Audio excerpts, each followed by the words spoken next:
Hey everybody, my name is Professor Z, and today I'm going to be talking to you about the importance of thumbnail drawing. Now before you stop me and you say, Z, I already know how to thumbnail, or Z, I'm so good that I don't need to thumbnail, I want to go ahead and stop you right there.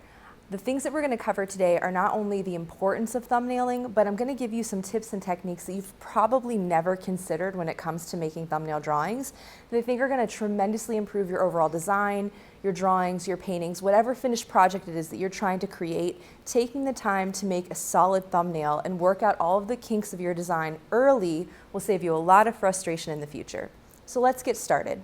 What exactly is a thumbnail?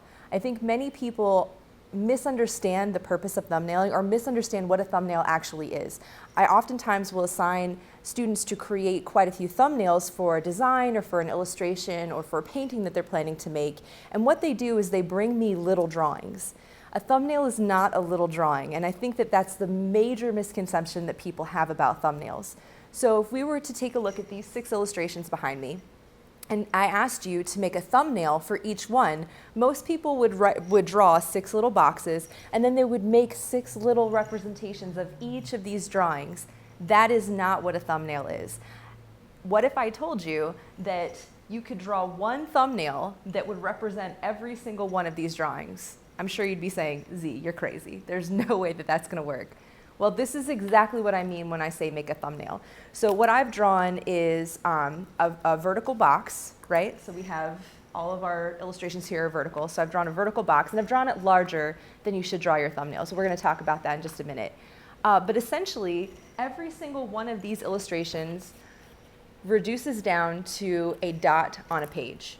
That's all it is. When you're making a thumbnail drawing, you are not making a little drawing. The reason that you make it so small is because it's not about details. At this stage of your illustration, at this stage of your design, at this stage of your painting, what you're doing is you are just working out composition and space division and maybe trying to figure out value. That's it. So it should be simple shapes and it should be very teeny tiny. So even if you're not a draftsman, even if you're not somebody who draws well, you can thumbnail well. And if you thumbnail well, then when you go to make your finished designs and you go to make your finished projects, they're gonna be much stronger.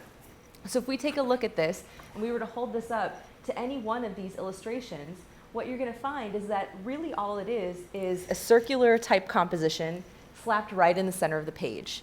Now that's not to say that these illustrations are wrong or they're bad. They happen to be mine, so I'm a little fond of them. But compositionally, they're all very simplistic. It is just a dot on a page. And if you were to go to DeviantArt, if you were going to go to Pinterest and you look at amateur or professional illustrations, you're going to see a lot of this type of design, right? Just a dot on a page. Now my challenge to you, and what I'm going to talk to you about in this particular tutorial, is how to get stronger and more creative compositions by taking the time to thumbnail in this early design phase. So we're going to talk about those tips and techniques.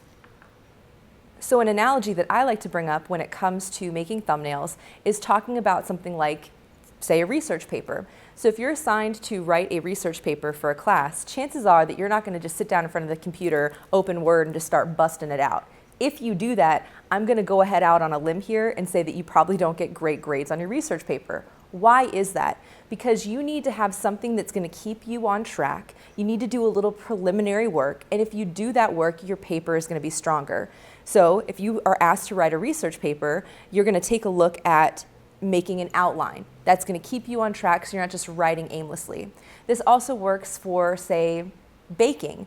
Now, if you're going to just go into the kitchen and just throw some stuff in a pan and see what shakes out, that might work. But baking is very, very specific. There's ratios of ingredients. They have to be mixed together just right. You have to follow a recipe. So when it comes to making your artwork, think about your thumbnail as your outline if you were writing a research paper, or your recipe if you were going to bake something, right? You have to follow the structure. Just like you wouldn't get on a plane and not know where the destination is, you shouldn't start a drawing or a design without some sort of roadmap to where it is that you're trying to go. And that's what your thumbnail does. It gives you a roadmap of where to go. So I think what could be very helpful in this regard is talking about examples of thumbnailing. So I have a couple here from my work as well as work of other professional illustrators that talk a little bit about the thumbnail process. And so what I did first, before I even started my drawing, is I did research, right? So this is just like my outline would be for my research paper. Like anybody else, before I even put my pencil on my paper and start making drawings, I start with ideas. And I think that this step is really valuable. We can talk about mind mapping in another tutorial, but this is an example of my mind map for my particular illustration. The next step was to come up with thumbnails. So I've enlarged my thumbnails here, so you can take a look at what my thumbnail process actually looked like. But really, when I was making these thumbnails, they were probably 1 inch by 1.5 inches. That tends to be the size that I work in when I thumbnail, because if I work at that size, I know that I'm not going to be drawing details. So these are just a few of probably 30 thumbnails that I created for this particular illustration. And what you'll notice is that they're not good drawings, because they're not drawings. It's really just simple shapes. And what I'm doing is I am trying to map out my composition, where things going to go. And I'm also mapping out my value structure, what's going to be light and what's going to be dark. If you can figure out where to solve for value, and you can figure out where everything is going to be in your composition, you're going to have a stronger finished piece in the end. Once you finish thumbnailing, that is when you can start drawing. But even at this stage, you're not drawing anything crazy or anything detailed. So what I did is I moved up to probably a 4 by 5 at biggest, and I do what I call a mock-up. That's my next phase of my illustration. And so I take the thumbnail that I think is the best, I refine it. Here's where I can add a little bit of detail, but I'm still just trying to figure out my value structure, and I'm still trying to figure out where things are going to go in my illustration. And so here you can see I have all of that mapped out so that I can then go into my drawing. And so for this particular illustration, I did a value study first. So I did the illustration, and then I worked out where all the lights and darks would go. So I make it black and white first. And after I'm happy with that, then I do a color pass on the computer to have a finished illustration. That's my process. Now, if you're doing a design where you're going to be working in Illustrator, or you're going to be working in Photoshop, or you're working with typography, maybe something like that, you don't necessarily have to go through all of those steps in that order. But what I'm trying to stress is the value and the importance of doing a thumbnail illustration. Let me show you one more example. Now, I've blown this thumbnail way, way up so you can see that it is literally just scribbles on a page. For this particular illustration, I was asked to do a book cover for Hansel and Gretel, which is a fairy tale by the Brothers Grimm. And so for my thumbnail, again, this thumbnail was probably this big. I did 50 thumbnails for this particular illustration. I settled on this design because I liked the value structure and I liked the illustration. I liked the way everything kind of came together.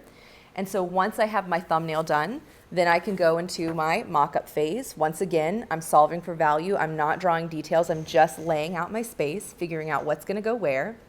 And then from there, I did the exact same process where I did a underpainting or an underdrawing in black and white, and then I do a color pass on the computer. And that's when I add in my text and all that other information. So in this particular mock-up, you can see I don't have any of that there because it's still just a roadmap. I'm still just figuring out where things are going to go.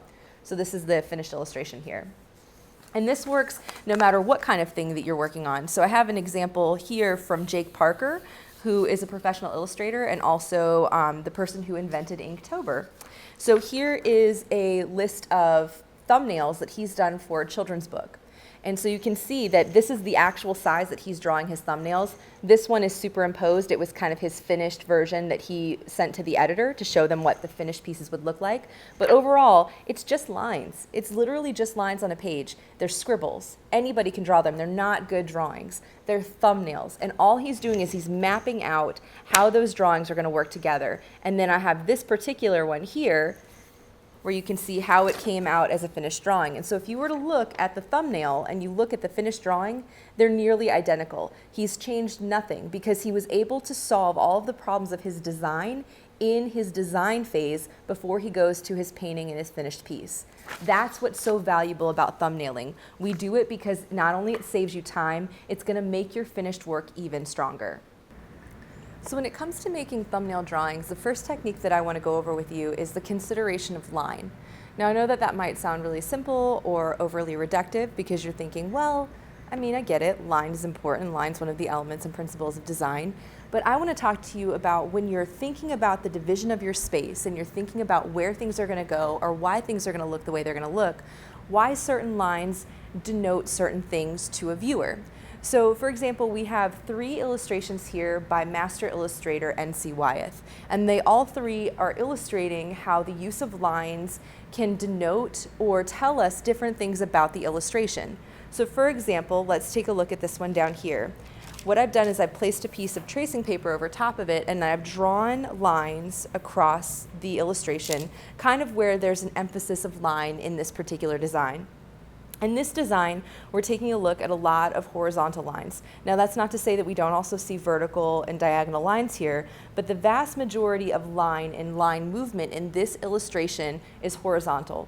When we think about horizontal lines, oftentimes in a design, they're denoting peace or calm, right? Or sometimes it means death. Those are different ways that you can think about how lines tell us how to feel about an illustration. If we take a look at this illustration of Merlin up here, and we were to place the tracing paper over top of it with the lines on top, you can see here that these are examples of vertical lines. Vertical lines often connote strength. They often tell us things are stable, and usually they're symbols of something being man-made, right? So here we have a lot of verticality in these lines, whereas here we have more horizontal lines. And then the third type of lines that you can consider in using your illustrations and in your thumbnail design is diagonal.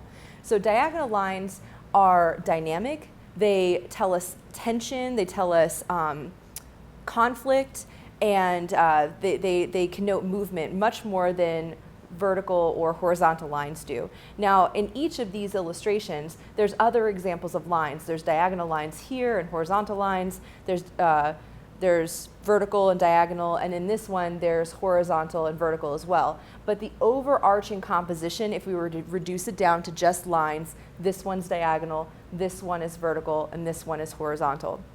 So if we look at the water in these 2 illustrations, we can tell that this water is very dynamic, this water is very dangerous, whereas this is really peaceful and this is really calm. So line is one example of something that you can consider when it comes time to make your own thumbnails.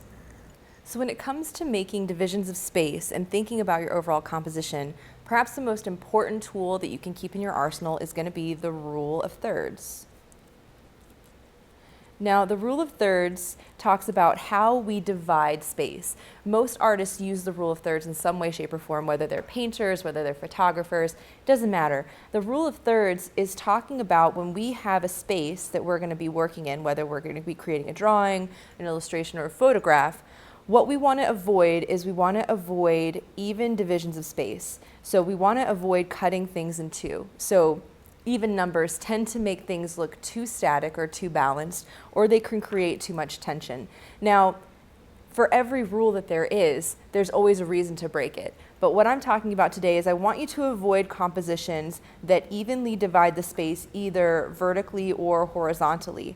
Instead, when you make your compositions, what I'd like you to consider and what I want you to think about is dividing your space into thirds. So instead of having a horizon line here, like if I was going to draw, I don't know, grass and a tree, right? Instead of dividing my composition in half, I want you to instead consider dividing it into thirds. And in doing so, you create these areas of your composition where you can put something that you want to have most interest. Those areas, these little dots, are called power points. Not like the boring thing that we give you in class, but a point of power where these 2 lines in your rule of thirds grid intersect. So when you're creating a composition, instead of dividing it and putting your horizon line here, try putting it down lower or try putting it up higher. So if I put my horizon line up here, this is grass. I have a degree in art, can you tell? This is grass, right? And then here I have the trunk of my tree, and there's maybe a little hole in it where something lives, right? So now I have grass and I have my tree. Now I have all this space down here where I can start to think about my design. So you noticed I didn't put my tree dead center. I put it over here, and maybe down here there's like a cool rock, and then like, I don't know, maybe a hole in the ground, and like a little bunny rabbit who's going to go jumping into it. Now suddenly I've created a more interesting composition because instead of dividing my space horizontally in the center or vertically in the center, what I've done is I've really thought about using the rule of thirds when it comes to space division. I think that this can be really powerful. Something that can help you would be to make a little viewfinder, and you can do this in Photoshop, or you can actually make one where you just take a sheet of paper and you cut a hole right out of the center, right? And then move that around different compositions and see how moving the focal points to one of these PowerPoints can make your composition more interesting and more dynamic so that you're avoiding, once again, that dot on the page. Another technique that will help you when you are creating your thumbnails is to consider what we call the draw through, not the drive through, the draw through. So why do we draw through? What does that mean? So if I'm creating a composition and I know that I want to have, let's say, a low angle drawing, so like maybe my horizon line's here, and I want to have a stool here. What I would do, what most people do is something like this, right? So they draw their stool and then they maybe draw the legs of the stool like that, right? So we're looking up underneath the stool here, and maybe there's the top of it. And then, I don't know, maybe there's a foot person standing right here, right? What you've done is you've kind of used the edge of your thumbnail as kind of the entire drawing space. And when you do that, what you end up doing is you don't think about the entirety of your shapes. And so sometimes your shapes end up looking off or they look wrong. What you can do that can help with this technique is instead to draw your lines through your thumbnails, which is why it's so important that your thumbnails are smaller and that you're not drawing the entire size of your page. So for example, if I really want to make a cool dynamic horizon line, instead of just drawing a line, what I'll do is I'll start outside of my thumbnail and go all the way through it. I'll draw through. And the other thing that I do, like this ellipse, I want to make sure that it actually is an effective and correct ellipse, is I'll start to draw it, but I'll draw all the way through that shape, right? Because if I were to finish this shape, it's off. You can see that it's not a correct ellipse. But here, I have more of a correct shape. And so when I create my thumbnail, what I'm doing is I'm giving myself a better map, a better roadmap for my design. And the same with like the person's leg. I would draw all the way through the shape of their foot so that I know exactly what I'm drawing and I can make sure that it's going to meet the requirements of my design or that it's going to work. So the draw through technique again is about spacing your thumbnails out a little bit, drawing them smaller than the size of the page so that you can draw all of your important shapes through your design. This is going to help you so that when you go to the actual mock-up stage or you go to the computer and start designing it, you have a better sense of scale and of space. And the last technique that I want to talk to you guys about when it comes to making your thumbnail illustrations is value. So value is essentially your light and your dark. What most people do, and even some professional illustrators and designers do this, is when they go to make their thumbnails, they draw their thumbnail space, right? They're like, I'm going to just, have a couple thumbnails here. And then they're like, okay, well, here's one thing, and then here's something else, and there's something else. Oh, I don't know, maybe I'll do it on this side instead. Nah, maybe I want them to be more like this, right? So they'll draw their illustration or they'll draw their design in varying ways, right? Distance, scale, size, but they don't really ever consider light and dark. And light and dark can drastically change the way that your illustration will look or the way that your design will look. So if we were going to redraw each of these thumbnails here, and this time we think about value. So in this particular one, if I'm like, okay, well, why don't I make these dark shapes on a light background, right? And I like to work with maybe 3 different values, white, black, and gray. But if you don't have a gray marker, you can always connote gray with hash marks instead of being fully colored in. So now we have dark shapes on a light background, but what if we do the exact same illustration, and then this time we have light shapes on a dark background? Now, if we left the thumbnail just line art, if we left it just black and white, then essentially what we would have is just a boring thumbnail, but you can see how drastically different these two thumbnails look, right? Even from this scale, this is going to give you a different impression than this will. So figuring out where your light and dark is going to go can be very, very helpful. So once again, if I say, okay, well, I want this to be dark and maybe I have kind of like my mid-tone gray background, that's going to look very different than if I do this thing where I say, well, I want this to be dark and this to be dark, and then my background is my gray tone, right? Now these two thumbnails, again, their design is the exact same. Where everything is in space is the same. What's changed is where light and dark is happening. And that can become a very valuable asset to you as you continue making your design work, right? So this is something I want you to consider. And once again, if you don't have a gray marker, but you know you want it to be kind of a mid-tone, you can always do a hash mark. And then if we do this one the same way, we can say maybe both of those are dark, and then we have the hash mark here, right? So you don't have to have a gray. If you do, it can be very helpful. I tend to work in 3 to 5 tones at most. So white, black, and gray, or I might do white, light gray, gray, dark gray, black. And those would be the tones that I work in when I'm trying to figure out my value structure. You don't have to use markers, you can use pencils. But this will help you figure out where things should go in your overall design. One other thing I want to mention, even though it wasn't on our initial list of things to cover, is aspect ratio. So aspect ratio is essentially the scale of your finished illustration or your finished design. So if you get a design project that you know is going to be, I don't know, 5 by 7, right? Then you want to make sure that you are working with a thumbnail that works in a 5 by 7 aspect ratio. So if it's 5 by 7, that means that it's going to be, I don't know, something like this, right? And when you make your illustration or you make your thumbnails, you want your thumbnails to be in the same aspect ratio. Now, if you were going to start drawing and you decided your 5 by 7 thumbnail was going to go in here, there's no way that that is going to scale up or scale down to 5 by 7 correctly. You're going to lose a part of your illustration. You're going to lose a part of your drawing or a part of your design.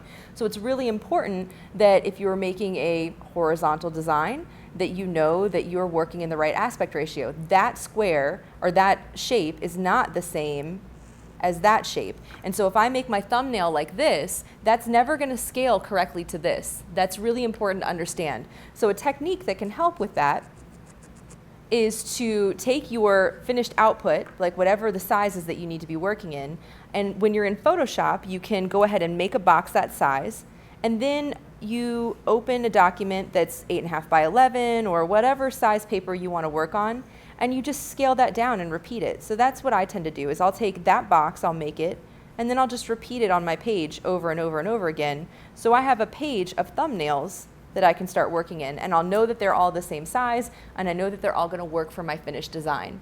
That can be extremely helpful. This also helps you to draw small, because in all of the examples that I'm drawing in this particular tutorial, I'm drawing much larger than my actual thumbnails would be. My actual thumbnails are almost always right around that size, maybe a little larger depending on the aspect ratio I'm working in. That's the scale that I'm thumbnailing in, not this size here. So that's really important to remember. Thank you guys so much for watching this tutorial on how to make effective thumbnails. If you have any questions or any concerns, please make sure that you reach out either by email or leave a comment down below. And please stay tuned for future tutorials and workshops on things that are going to make your art even better. Thank you so much. Bye.